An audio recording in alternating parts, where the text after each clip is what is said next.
Magandang araw Pilipinas, narito ang weather update sa mga oras na ito.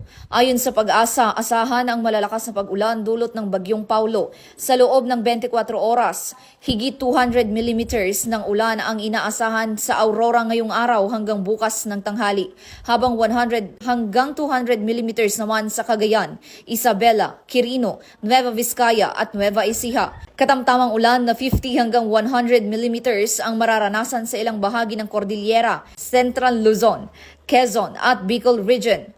Mula bukas ng tanghali hanggang Sabado, higit 200 millimeters ng ulan ang posibleng tumama sa La Union at Benguet, habang 100 hanggang 200 millimeters naman sa Aurora, Isabela, Quirino, Nueva Vizcaya, Abra, Kalinga, Mountain Province, Ifugao, Pangasinan, Ilocos Sur at Zambales. Paalala ng Pag-asa, mas mataas ang posibilidad ng pagbaha at landslide sa mga bulubundukin at dati nang binabaha.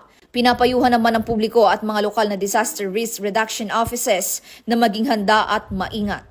At yan ang ating PNN weather update sa mga oras na ito. Ako si Patrolwoman Fe Octaviano para sa PNN Weather Update.